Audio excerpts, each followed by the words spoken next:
अच्छा भाई, अस्सलाम वालेकुम एवरीवन। आई होप कि आप लोग खैरियत से होंगे और मेरी आवाज़ भी सुन सकते होंगे। कल की क्लास में हम लोगों ने जो है वो सर्कुलर मोशन के चैप्टर का जो है वो रिवीजन किया था। और आज हमारा प्लान है कि हम जो है ग्रेविटेशनल फील्ड्स का जो चैप्टर है उसको किसी हद तक जो है रिवाइज करने की कोशिश करेंगे, जितना पॉसिबल हो सकेगा आज। ठीक है जी, तो let's start.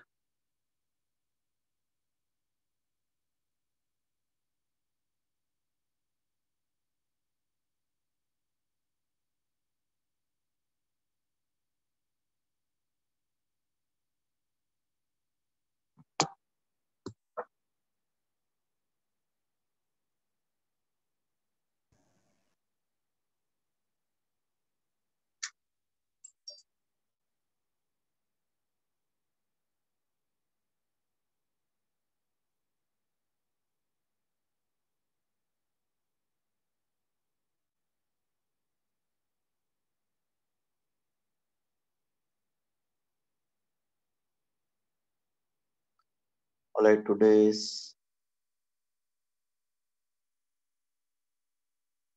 9 December 2020 and day is Wednesday.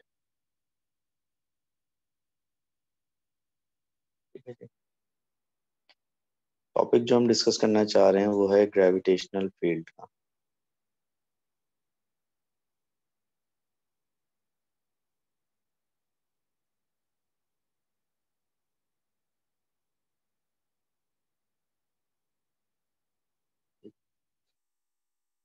इस टॉपिक में जो इम्पोर्टेंट चीजें हमें डिस्कस करनी है उसमें सबसे पहली चीज तो न्यूटन्स लॉ ऑफ ग्रेविटेशन है।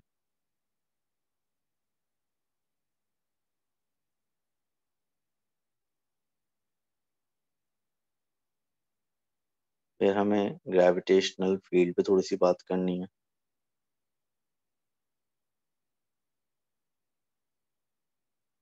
उसके बाद हमें थोड़ी सी बात करनी है ग्रेविटेशनल फील्ड स्ट्रेंथ पे।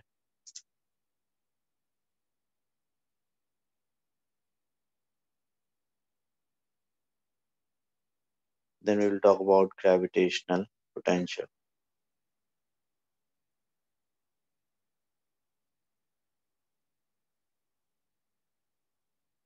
और इसके अलावा एक टॉपिक और भी है जिसे हम कहते हैं ऑर्बिटल मोशन। ठीक है, ये वो कॉन्सेप्ट्स हैं मेन जो कि हमें इस चैप्टर में डिस्कस करने होते हैं। First of all let's start with Newton's law of gravitation.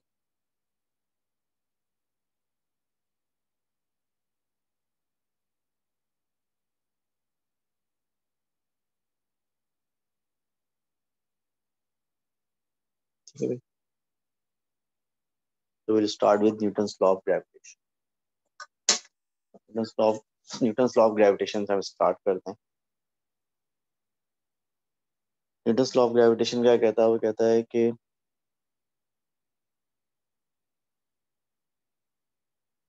Force of gravitation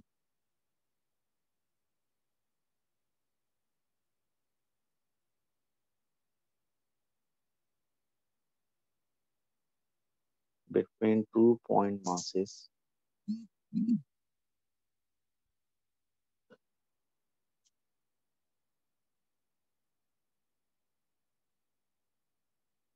is directly proportional to their product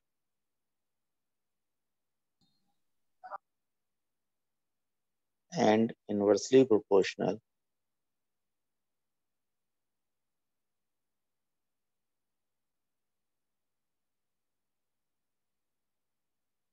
to the square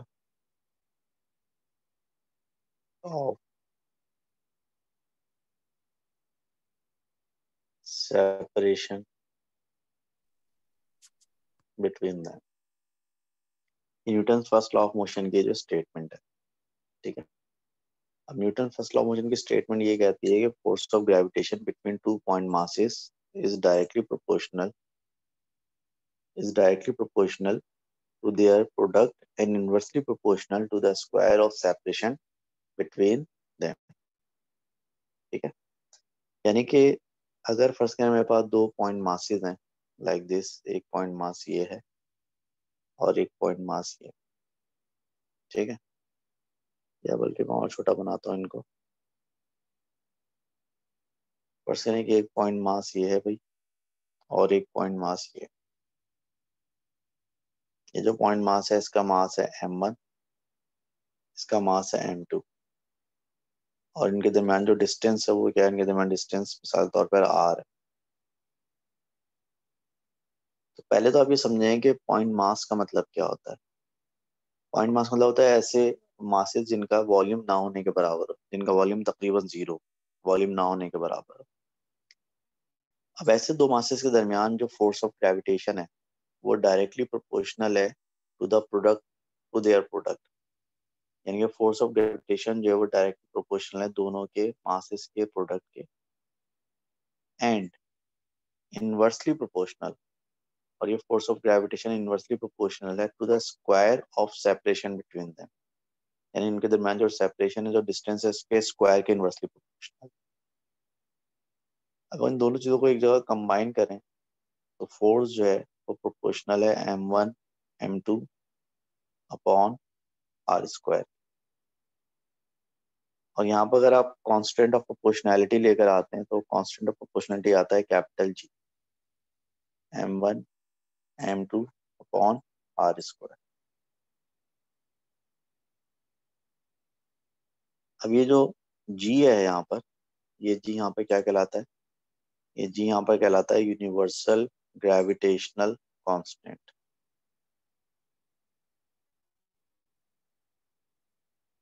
ठीक है, कैपिटल जी यहाँ पे कहलाता है यूनिवर्सल ग्रेविटेशनल कांस्टेंट, और यूनिवर्सल ग्रेविटेशनल कांस्टेंट बराबर होता है 6.67 एक्सपोनेंट -11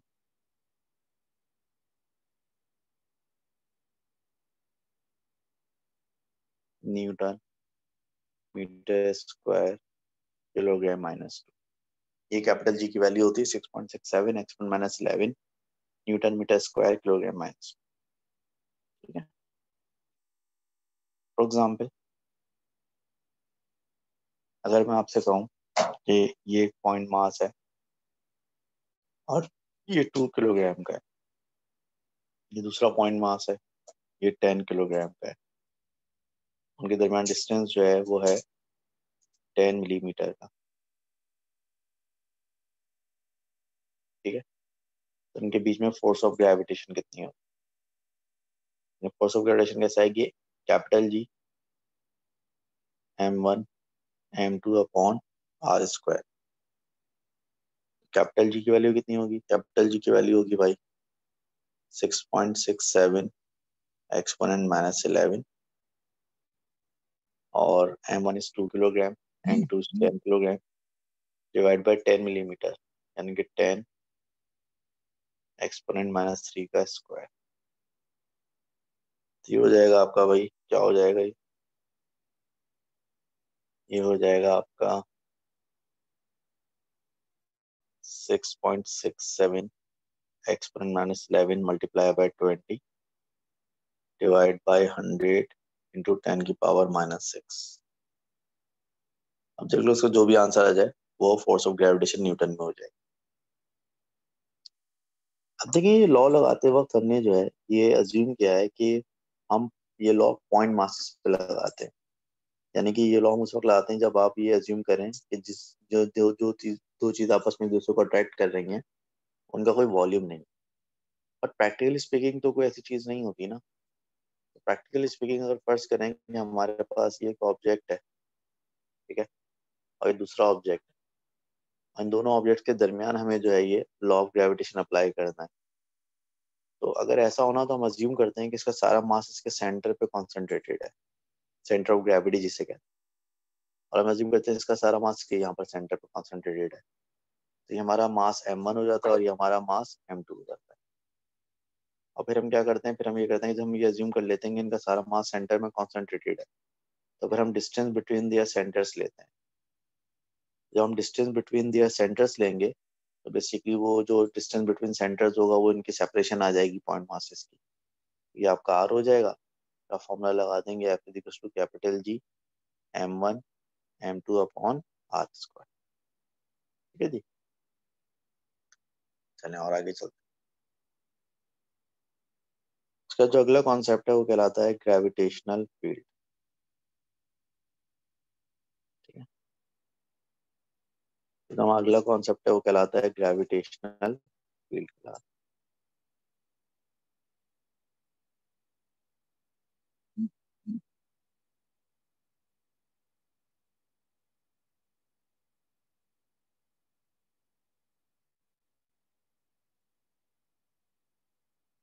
ठीक है, ग्रेविटेशनल फील्ड एक ऐसी जगह को कहते हैं जहाँ पर एक मास फोर्स एक्सपीरियंस करे।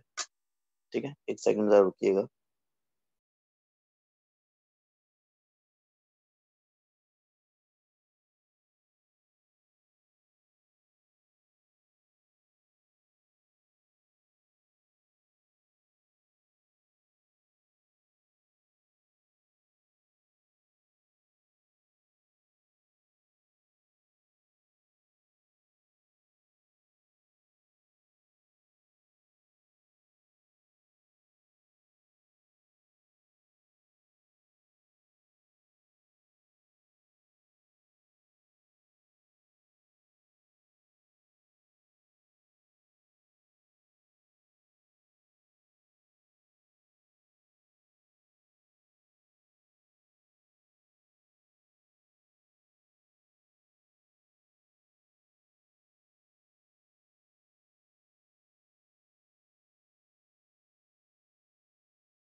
Alright, sorry for interruption.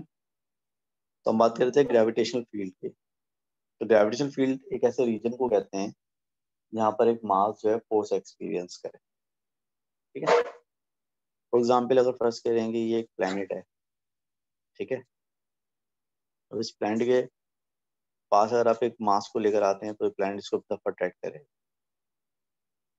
लेकिन अगर ये मास जो है काफी दूर हो प्लेनेट से तो फिर फोर्स एक्सपीरियंस नहीं करेगा, क्योंकि एक लिमिट होगी जिस लिमिट तक ये प्लेनेट जो है अपनी फोर्स लगा सकता है। तो जो लिमिट है ना, ये लिमिट जिसके अंदर अंदर एक मास फोर्स एक्सपीरियंस कर रहा है, ये लिमिट क्या कहलाती है, ये रीजन क्या कहलाता है, ये रीजन ग्रेविटेशनल फील्ड कहलाता है। ठीक है,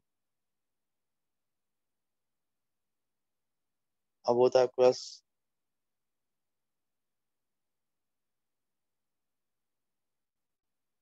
ग्रेविटेशनल फील्ड लाइंस। ठीक है, अगर देखें ग्रेविटेशनल फील्ड लाइंस क्या होती हैं भाई। ग्रेविटेशनल फील्ड लाइंस जो है वो इमेजिनरी लाइंस होती हैं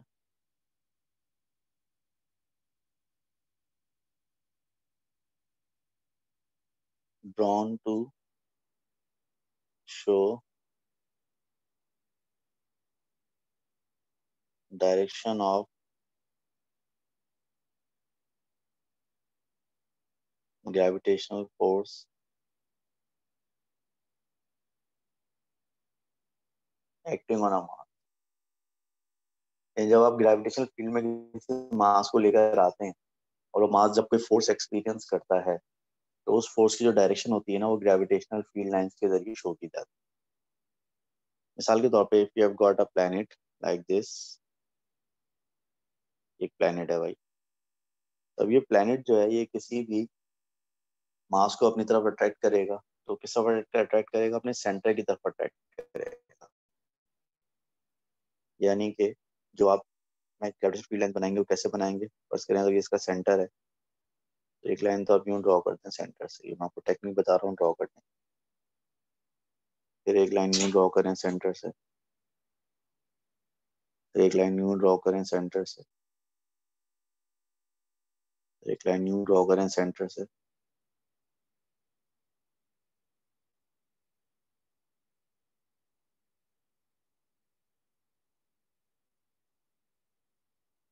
ठीक है, सारी लाइन ड्रॉ कर ली आपने। पकड़े जरा आप इरेजर, पहले तो उनको जरा लेवल में लेकर आए।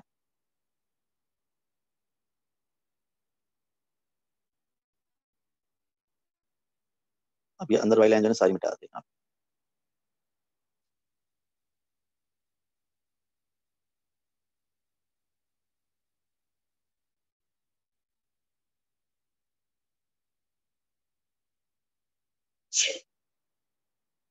ठीक है, अंदर वाली सारी लाइन आपने मिटा दी। अब जो ये बाहर वाली लाइन है इन सबके एरो बनाए आप इनवर्ट।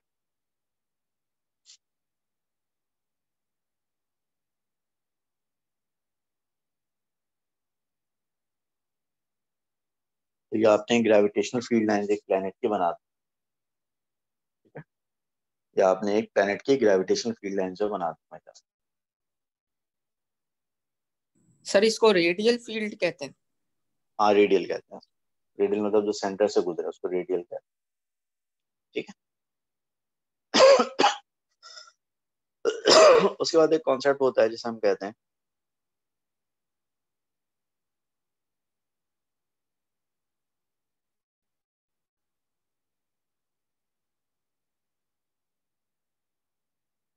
ग्रेविटेशनल फील्ड स्ट्रेंथ, और उसको स्मॉल जी से शो करते हैं। ग्रेविटेशनल फील्ड स्ट्रेंथ इसको स्मॉल जी से शो करते हैं। ठीक है भाई। अब जो आपकी ग्रेविटेशनल फील्ड स्ट्रेंथ होती है, इसका मतलब क्या होता है? इसका मतलब होता है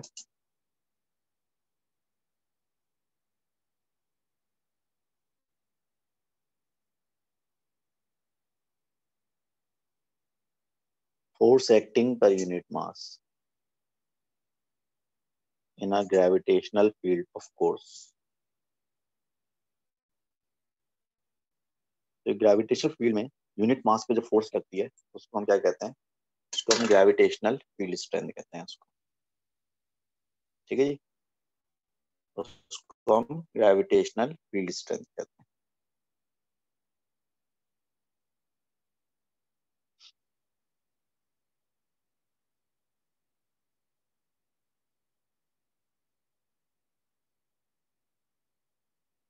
ठीक है जी, फर्ज करें कि अगर ये एक प्लैनेट है, ठीक है, और ये इस प्लैनेट की ग्रेविटेशनल फील्ड में आप एक मास ले आते हैं।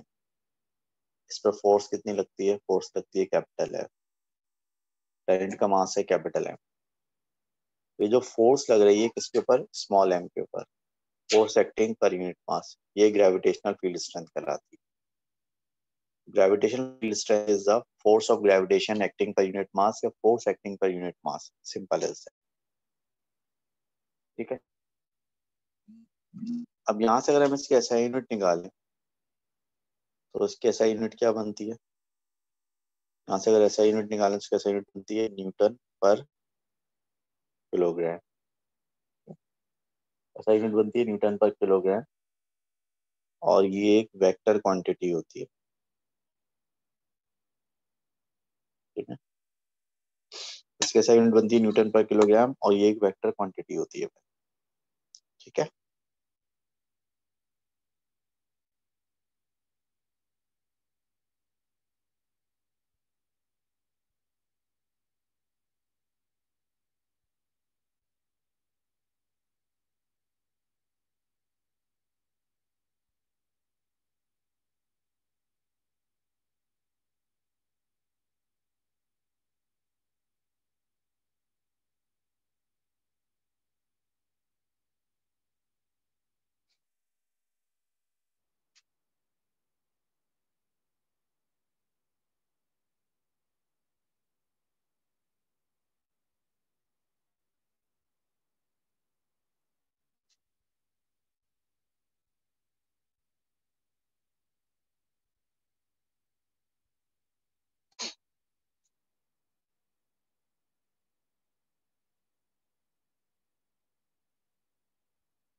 अब अगर आप इन दोनों ऑब्जेक्ट्स के दरमियान Newton's law of gravitation apply करें एफ, ठीक है, तो फर्ज करें कि न्यूटन लॉ ऑफ ग्रेविटेशन क्या कहता है? Capital G m1 m2 upon r square, ये कहता है ना न्यूटन लॉ ऑफ ग्रेविटेशन। तो फर्ज करें कि अगर ये आपका प्लैनेट है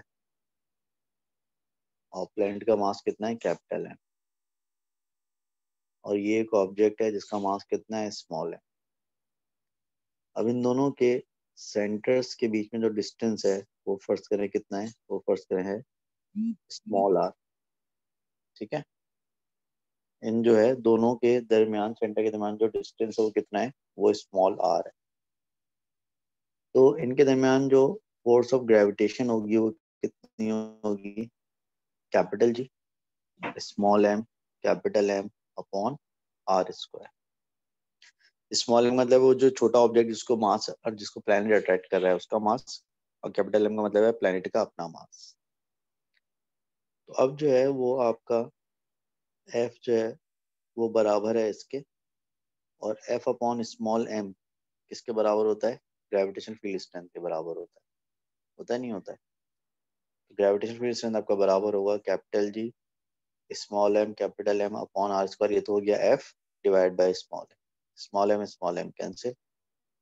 ग्रेविटेशन फील्ड स्ट्रेंथ बराबर होगा capital G capital M upon r square के बराबर हो जाएगा। ठीक है भाई, तो ये आपने ग्रेविटेशन फील्ड स्ट्रेंथ का फॉर्मूला ड्राइव कर लिया, जहाँ पर कैपिटल G कांस्टेंट है, M जो है प्लैनेट का मास है, और R जो है डिस्टेंस है from the centre of planet. ये बात ध्यान में रखिएगा, आप जितने भी डिस्टेंस निकालेंगे इस चैप्टर में वो हमेशा फ्रॉम द सेंटर निकालेंगे, distance from the centre of planet.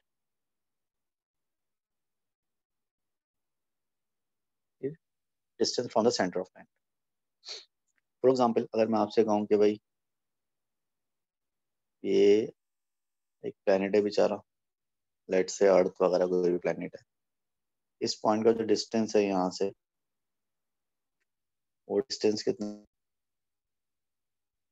वो डिस्टेंस है मिसाल के तौर पर 4.2 एक्सपोनेंट 7 मीटर, और जो मास है वो फर्ज करें है 6.0 एक्सपोनेंट 24 किलोग्राम। ठीक है, प्लैनेट का मास है 6.0 एक्सपोनेंट 24 किलोग्राम।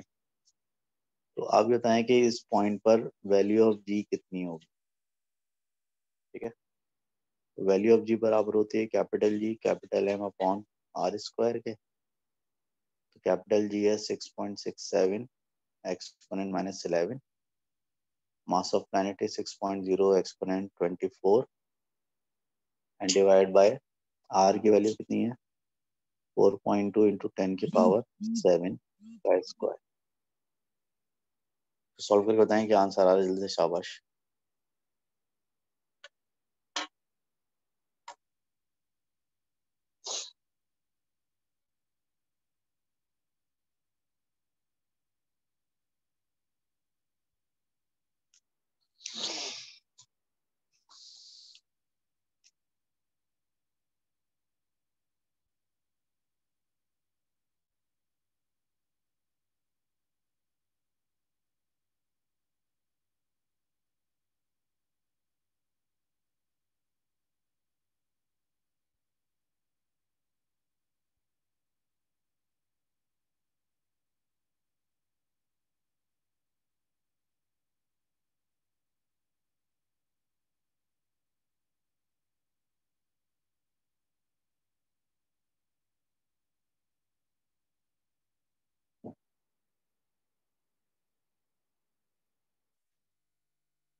अभी क्या आंसर आ रहा है इसका बताओ जल्दी से।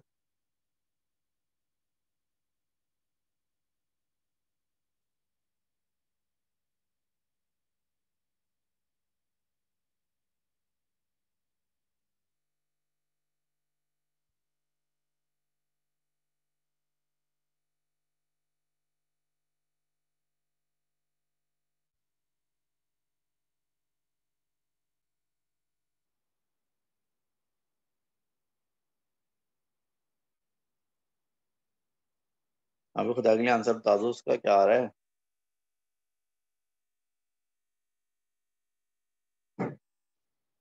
1.98 एक्सपोनेंट 9।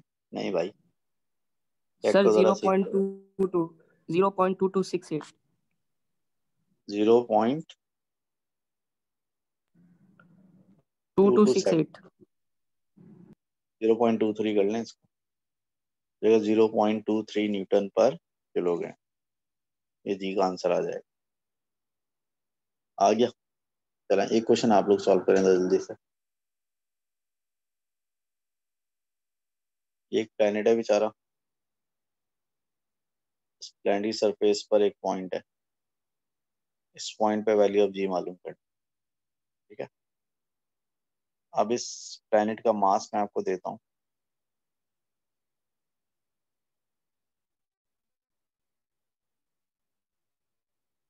मास ऑफ प्लेनेट है 5.98 एक्सपोनेंट 24 किलोग्राम।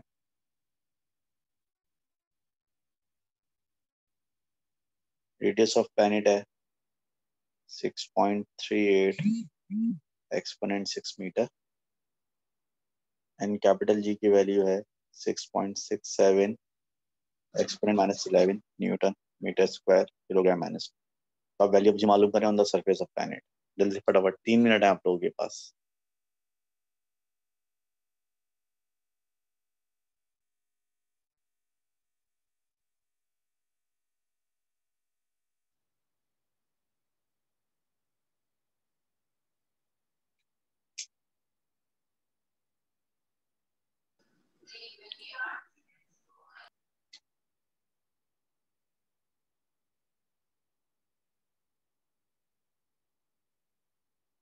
सर 9.8।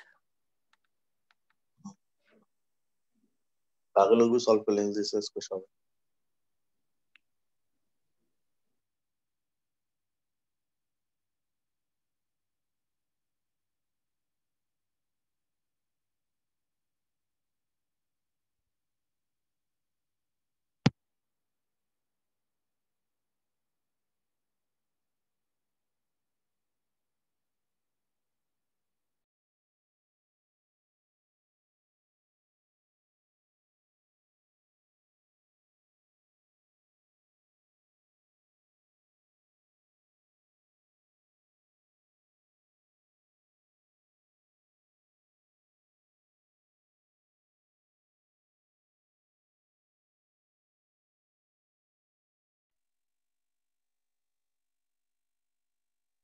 ऑलराइट जी, तो ये जी का आंसर आपका कितना आ रहा है? जी का आंसर आपका 9.8 न्यूटन पर किलोग्राम आ रहा है। तो बेसिकली ये जो हमने आपको एग्जाम्पल दिया ना, ये अर्थ की एग्जाम्पल दी। ये मास जो दिया हुआ अर्थ का है, और ये जो आपको क्या कहते हैं रेडियस दिया हुआ, ये भी अर्थ का ही है बेसिकली। तो सरफेस ऑफ अर्थ पे आपको पता है वैल्यू ऑफ जी 9.8 होती थी, वो कैसे आती है? वो इस फॉर्मूले से निकाली जाती है। ठीक है, चलें सही है। अब उसके बाद आ जाए, जो अगला कॉन्सेप्ट हम डिस्कस करेंगे वो कॉन्सेप्ट है आपका ऑर्बिटल मोशन का कॉन्सेप्ट है।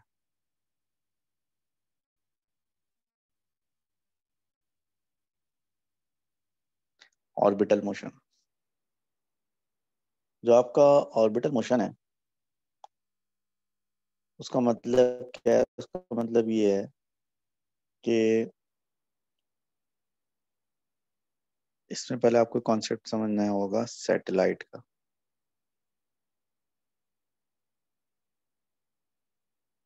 सैटेलाइट सैटेलाइट जो है एक ऑब्जेक्ट होता है विच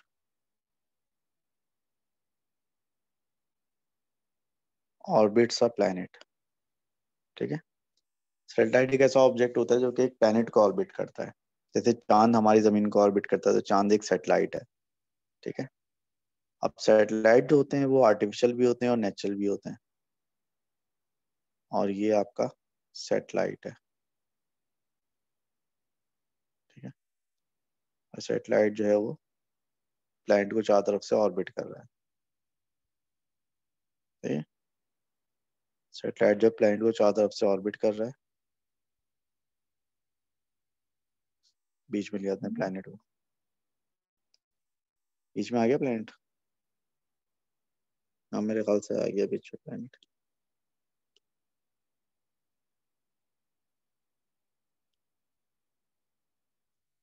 ये आपका प्लैनेट है।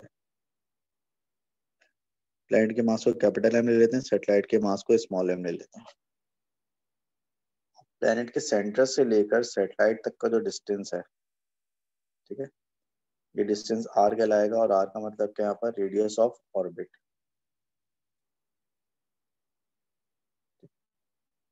और ये क्या है? ये सैटेलाइट का ऑर्बिट है, ये ऑर्बिट है जिसमें सैटेलाइट घूम रहा है।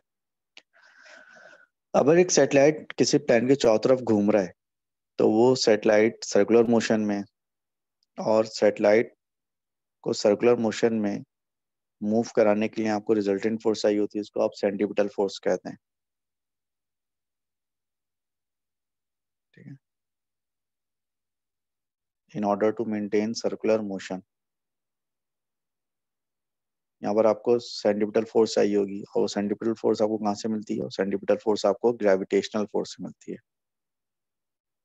ठीक है, इस सैटेलाइट को सर्कुलर मोशन में घुमाने के लिए जो आपको रिजल्टेंट फोर्स चाहिए toward the centre of circle, वो कहाँ से आएगी? ग्रेविटेशनल फोर्स से। तो सेंट्रीपिटल फोर्स यहाँ पर बराबर होगी ग्रेविटेशनल फोर्स के। सेंट्रीपिटल फोर्स बराबर होती है एम आर ओमेगा स्क्वायर के। ओमेगा मतलब एंगुलर स्पीड है। और ग्रेविटेशनल फोर्स बराबर होती है capital G small m capital M upon R square के। स्मॉल एम से स्मॉल एम कैंसिल हो गया, तो आर को वहां ले जाएं तो आर क्यूब ओमेगा स्क्वायर बराबर हुआ जी एम के। ठीक है, आर क्यूब ओमेगा स्क्वायर बराबर हुआ जी एम के, हो गया। अब यहाँ पर अगर आप देखें तो ओमेगा जो है वो बराबर होता है 2 पाई अपॉन टी के। अब ये 2 पाई अपॉन टी कहाँ से आ गया भाई? लेकिन जब आप सर्कुलर मोशन में होते हैं तो सर्कुलर मोशन में जो आपकी एंगुलर स्पीड होती है वो बराबर होती है एंगुलर डिस्प्लेसमेंट अपॉन टाइम के। यानी कि आप जो सर्कुलर मोशन के दौरान जो आप एंगुलर डिस्प्लेसमेंट कवर करते हैं, यानी जो आप एंगल कवर करते हैं आप, और जितने टाइम में कवर करते हैं, तो वो एंगल पर यूनिट टाइम या angular displacement per unit time angular speed कहलाता है। अगर आप एक पूरे साइकिल की बात करें, फॉर वन साइकिल, तो वन साइकिल के लिए थीटा कितना हो जाएगा? 2 पाई रेडियन। डोंट फॉरगेट कि एंगुलर स्पीड निकालते वक्त या एंगुलर डिस्प्लेसमेंट निकालते वक्त एंगल रेडियन में लेते हैं।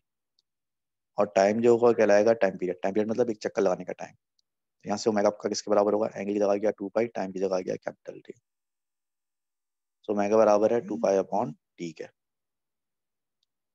अब अगर आप ओमेगा की इस वैल्यू को यहाँ पे पुट करें तो आर क्यूब और ओमेगा की जगह आएगा 2 पाई अपॉन टी का square equals to capital G capital है, या फिर R cube into 4 pi square upon T square बराबर होगा कैपिटल जी कैपिटल एम के। तो यहाँ से अगर आप आर क्यूब को सब्जेक्ट बनाएं तो बराबर होगा G M T square upon 4 pi square.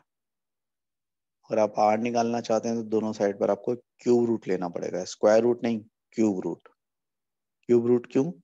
क्योंकि आर पे क्यूब है, तो आर बराबर होगा cube root of G M T square upon 4 pi square.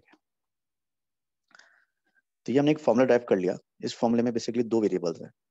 इस फॉर्म में एक वेरिएबल जो है वो रेडियस ऑफ ऑर्बिट है, और दूसरा जो है टाइम पीरियड ऑफ ऑर्बिट है। बाकी जी भी कांस्टेंट है, मास ऑफ प्लैनेट भी दायरे कांस्टेंट ही होगा, और 4 पाई स्क्वायर भी कांस्टेंट है। तो अगर आपको अगर आपको ये पता है कि एक ऑर्बिट कितनी देर में कंप्लीट होता है, टाइम पता है उसका, तो फिर आप जो है उसका रेडियस मालूम कर सकते हैं। अगर आपको ये पता है कि एक ऑर्बिट का रेडियस कितना है तो फिर आप उसका टाइम पीरियड मालूम कर सकते हैं। ठीक है जी।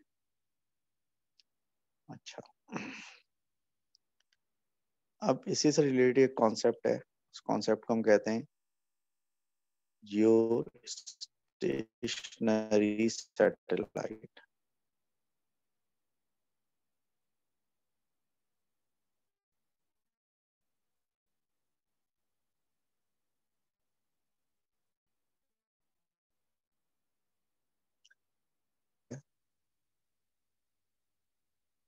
a satellite which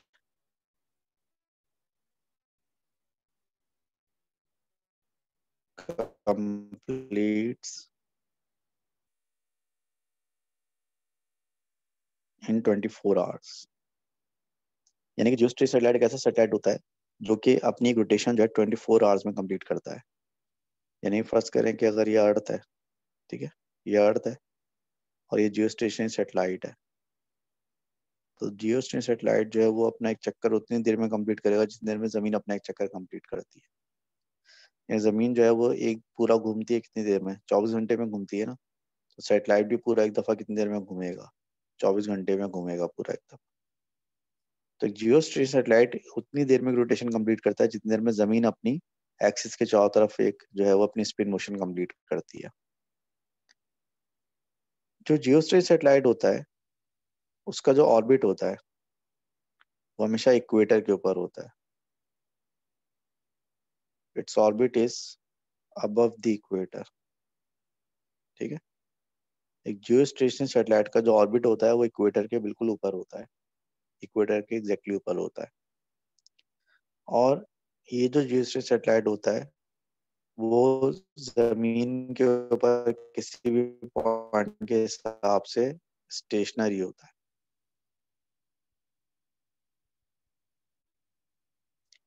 यानी कि इक्वेटर पे एक ऐसा कोई पॉइंट होगा जिसके हिसाब से स्टेशनरी होगा। देखें क्यों, फर्ज करें आप इक्वेटर के ऊपर खड़े हैं और ऊपर देखें आपके ऊपर जियो स्टेशनरी सैटेलाइट है। अब जमीन भी घूम रही है, जियो स्टेशनरी सैटेलाइट भी घूम रहा है, और जितनी देर में जमीन एक चक्कर पूरा कर रही है उतनी देर में जियो स्टेशनरी सैटेलाइट भी चक्कर पूरा कर रहा है। तो आपको तो जियो स्टेशनरी सैटेलाइट हमेशा अपने ऊपर ही नजर आएगा ना, क्योंकि अगर जियो स्टेशनरी सैटेलाइट अपना चक्कर 24 घंटे से पहले में कंप्लीट करता तो वो आपसे आगे निकल जाता, और अगर जियो स्टेशनरी सैटेलाइट अपना चक्कर जो 24 घंटे से कम में कंप्लीट करता तो वो पीछे रह जाता। नहीं, चूंकि वो अपना एक चक्कर 24 घंटे में ही कंप्लीट कर रहा है तो जमीन को और जियो स्टेशनरी सैटेलाइट को अपना साइकिल एक साथ कंप्लीट करना है, तो साथ साथ ही चलेंगे ना दोनों। तो अगर आप इक्वेटर पे खड़े हो और आपके ऊपर जियो स्टेशनरी सैटेलाइट है तो आपको ऐसा लगेगा वो चल ही नहीं रहा, आपको वो स्टेशनरी लगेगा। तो इसलिए हम कह रहे हैं कि ये जो सैटेलाइट होता है ये it is stationary relative to a point on equator, इसीलिए इसको जियो स्टेशनरी सैटेलाइट कहते हैं। इसके अलावा जो रोटेट करता है ये उसी डायरेक्शन में रोटेट करता है जिस डायरेक्शन में जमीन रोटेट करती है।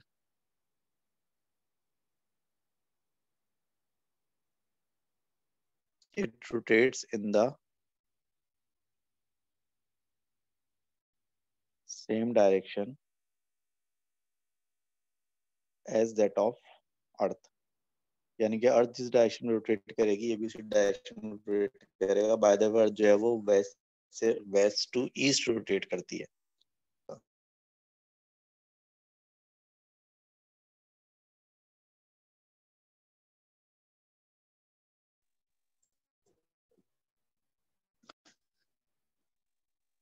तो एक जियो स्टेट सैटेलाइट जो होता है उसमें कि मैं क्या क्या खास बात है कि एक तो 24 घंटे में अपनी रोटेशन कंप्लीट करता है, दूसरा है कि वो इक्वेटर के ऊपर होता है, तीसरा है कि वो जमीन के ऊपर इक्वेटर के ऊपर एक ऐसा पॉइंट होता है जिसके लिहाज से वो स्टेशनरी होता है, और वो ये उसी डायरेक्शन में रोटेट करता है जिस डायरेक्शन में जो है वो अर्थ रोटेट करती है। ठीक है, अब अगर मैं आपसे कहूँ, एक आपको मैं टास्क देता हूँ, टास्क ये है, टास्क आपके लिए ये है भाई कि आप ये बताएं कि what should be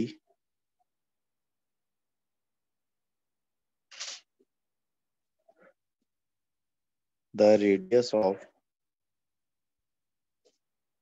a geostationary orbit. ठीक है, एक जियोस्टेशनरी ऑर्बिट का रेडियस क्या होना चाहिए। देखिए किसी भी ऑर्बिट का रेडियस जो होता है वो ये होता है भाई, ये फॉर्मूला हमने डायरेक्ट किया हुआ है, किसी भी ऑर्बिट का रेडियस ये फॉर्मूला होता है। ठीक है, ये फॉर्मूला हमने यहाँ पे लिख लिया भाई। ठीक,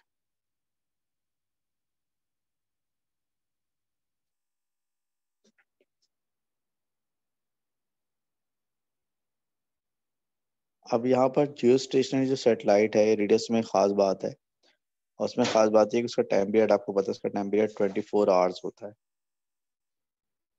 24 24 मतलब 24 इंटू 60 सेकेंड्स में, ठीक है। 24 इंटू 60 इंटू 60 सेकेंड्स हो जाएगा। अब अगर हम इसका रेडियस मालूम करना चाहते हैं तो हम वैल्यूज पुट करेंगे सारी। क्यूब रूट लेना होगा हमें, जी की वैल्यू होती है 6.67 एक्सपोनेंट -11। मास ऑफ अर्थ में आपको पहले बता चुका हूँ, मास ऑफ अर्थ होता है 5.98 exponent 24। Time period 24 into 60 into 60 का स्क्वायर हो गया और डिवाइड बाय 4 पाई स्क्वायर। ये सारी वैल्यू सॉल्व करके इनका क्यूब रूट निकाल के मुझे बताएं आंसर क्या आ रहा है। शाबाश जल्दी से। ये सारी वैल्यू सॉल्व करके इसका क्यूब रूट निकाल के मुझे बताएं आंसर क्या आ रहा है।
ऑलराइट, ये तो उसका आंसर आ रहा है 4.2 एक्सपोनेंट 7 मीटर्स, ठीक है।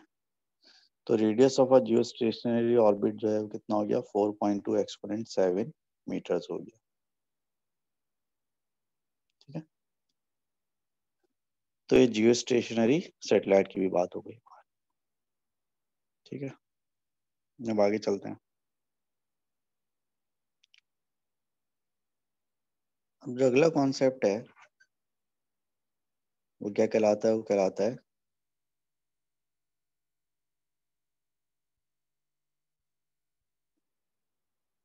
ग्रेविटेशनल पोटेंशियल, ठीक है। अगला जो कॉन्सेप्ट है वो क्या कहलाता है, वो कहलाता है ग्रेविटेशनल पोटेंशियल। इसकी डेफिनेशन क्या है? इसकी डेफिनेशन है work done required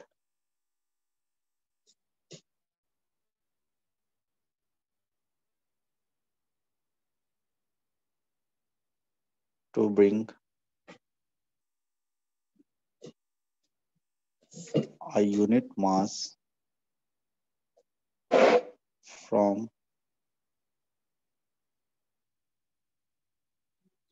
infinity to a point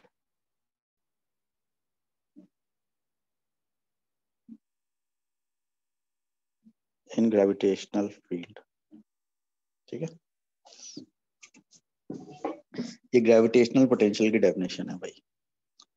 तो ग्रेविटेशनल पोटेंशियल की डेफिनेशन है work done required to bring a unit mass from infinity to a particular point in gravitational field, ठीक है। यानी अगर आप किसी ग्रेविटेशनल फील्ड में एक जो है पर्टिकुलर पॉइंट का ग्रेविटेशनल पोटेंशियल मालूम करना चाहते हैं तो उसकी डेफिनेशन है work done required to bring a unit mass from infinity to a point in gravitational field. यानी फर्ज करें कि अगर ये एक प्लेनेट है बेचारा, ठीक है, ये एक प्लेनेट है, इस पॉइंट पर आप ग्रेविटेशनल पोटेंशियल मालूम करना चाहते हैं। तो थ्योरेटिकली इसका मतलब ये है कि थ्योरेटिकली इसका मतलब है कि आप इन्फिनिटी से एक मास लेकर आएंगे, थ्योरेटिकली यहाँ तक लेकर आएंगे, उस मास को लाने में जो आपको वर्क डन करना पड़ेगा उसको डिवाइड बाय मास करेंगे तो जाएगा work done per unit mass to bring the mass from infinity. तो ये रेशो बराबर होगा ग्रेविटेशनल पोटेंशियल के। लेकिन ये सिर्फ एक थ्योरेटिकल कहानी है। प्रैक्टिकली हम कैसे कैलकुलेट करेंगे? प्रैक्टिकली हम ये करेंगे कि हम देखेंगे जिस पॉइंट पर हमें ग्रेविटेशनल पोटेंशियल चाहिए उस पॉइंट का distance from the centre of planet कितना है। ठीक है, प्लैनेट के सेंटर से लेकर उस पॉइंट तक का डिस्टेंस मालूम करेंगे और फिर इस पॉइंट पर जो ग्रेविटेशनल पोटेंशियल होगा फाई वो बराबर होगा -Gm/r के। यानी आपको किसी भी पॉइंट पर अगर ग्रेविटेशनल पोटेंशियल चाहिए तो आपको सिर्फ दो बातें पता होना चाहिए। कैपिटल जी तो कांस्टेंट है तो पता ही होता है, आपको पता होना चाहिए कि उस प्लेनेट का मास कितना है और दूसरा आपको प्लेनेट के सेंटर से लेकर उस पॉइंट तक का डिस्टेंस पता होना चाहिए, तो आप उस पॉइंट का ग्रेविटेशनल पोटेंशियल मालूम कर सकते हैं। ठीक है, तो देखें डेफिनेशन एक अलग चीज है, फॉर्मूला एक अलग चीज है, ये दो सेपरेट चीजें हैं। डेफिनेशन ये है कि किसी यूनिट मास को इन्फिनिटी से पॉइंट तक लाने के लिए कितना वर्क डन करना पड़ेगा, और प्रैक्टिकली स्पीकिंग फॉर्मूला जो है कि किसी भी पॉइंट का अगर ग्रेविटेशनल पोटेंशियल चाहिए तो आप क्या करेंगे, आप ये करेंगे कि उस पॉइंट के पर ग्रेविटेशनल पोटेंशियल मालूम करने के लिए आप -Gm/r करेंगे। जी का मतलब है ग्रेविटेशनल और r का मतलब है सेंटर ऑफ प्लैनेट से लेकर उस पॉइंट तक का डिस्टेंस। ठीक है, एक छोटी सी मिसाल के जरिए इसको हम डिस्कस करते हैं। फर्ज करेंगे भाई ये एक अपना प्लैनेट है, इस प्लैनेट के सेंटर से लेकर और इस पॉइंट तक का डिस्टेंस जो है मिसाल के तौर पे वो है 6.7 इंटू 10⁵ मीटर। इस प्लैनेट का जो मास है, फर्स्ट इस प्लैनेट का मास है 3.3 इंटू 10⁻20 किलोग्राम या 3.3 इंटू 10⁻24 किलोग्राम का। तो इस पॉइंट पर ग्रेविटेशनल पोटेंशियल कितना होगा वो हमें मालूम करना है। अब ग्रेविटेशनल पोटेंशियल का फॉर्मूला है -Gm/r,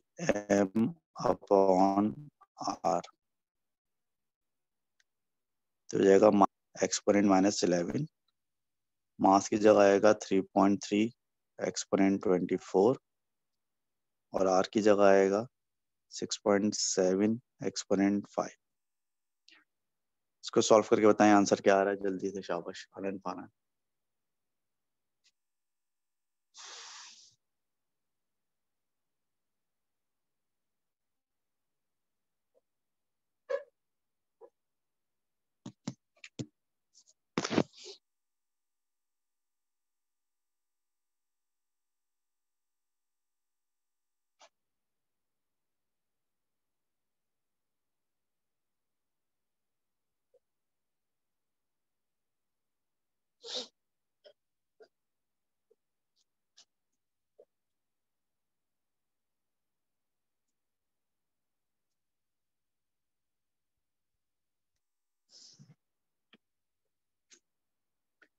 अब इसका आंसर बताएं क्या आ रहा है, जल्दी से सॉल्व करके बताएं, शाबाश आनंद।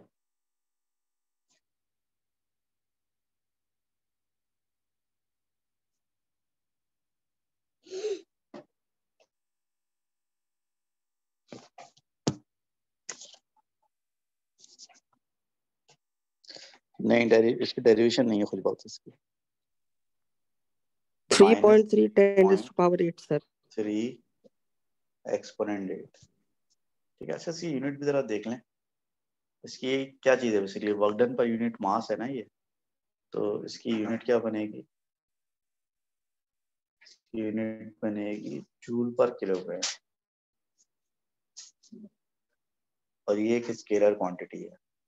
ठीक है, तो आपका जो आंसर आएगा 3.3 एक्सपोनेंट 8, यूनिट क्या बनेगी, स्पीड बनेगी जूल पर किलोग्राम। ठीक है, तो ग्रेविटेशनल पोटेंशियल इस पॉइंट का आ जाएगा -3.3 एक्सपोनेंट 8 जूल पर किलोग्राम। एक छोटा सा सवाल और सॉल्व करें जल्दी से।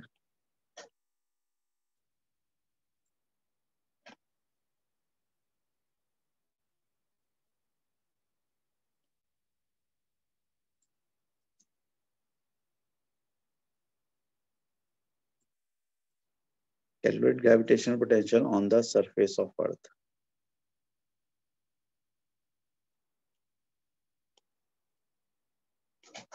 ठीक है, calculate gravitational potential on the surface of earth. Surface of earth पे ग्रेविटेशनल पोटेंशियल आपको कैलकुलेट करना है। Mass of earth is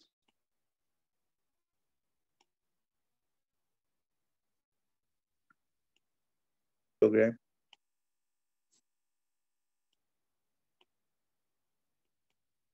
radius of earth is 6.38 exponent 6 meter, and value of G is 6.67 exponent minus 11 Newton meter square kilogram minus 2। ठीक है, तो surface of earth पे अगर आप ग्रेविटेशनल पोटेंशियल निकालेंगे तो भाई सरफेस ऑफ अर्थ पे अगर आप ग्रेविटेशनल पोटेंशियल निकालें तो distance from the centre of earth क्या हो जाएगा, रेडियस ऑफ अर्थ हो जाएगा। ठीक है, ग्रेविटेशनल पोटेंशियल बराबर होगा -6.67 एक्सपोनेंट -11। मास ऑफ अर्थ कितना है 5.98 एक्सपोनेंट 24, और आर की वैल्यू कितनी है, रेडियस 6.38 एक्सपोनेंट 6। तो देखें क्या आंसर आ रहा है इसका, -6.67 exponent -11 into 5.98 exponent 24 divide by 6.38 exponent 6। इसका आंसर देखें जरा क्या आ रहा है, जल्दी शाबाश।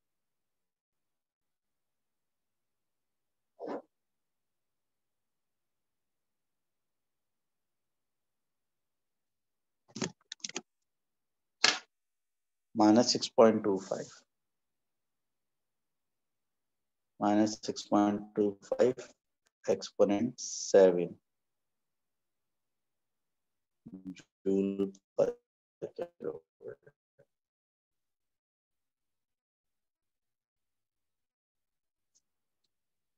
ये आपका के दिन तो आप लोग की शायद कोई क्लास होती है ना 11 बजे। 11 बजे में कंप्यूटर वगैरह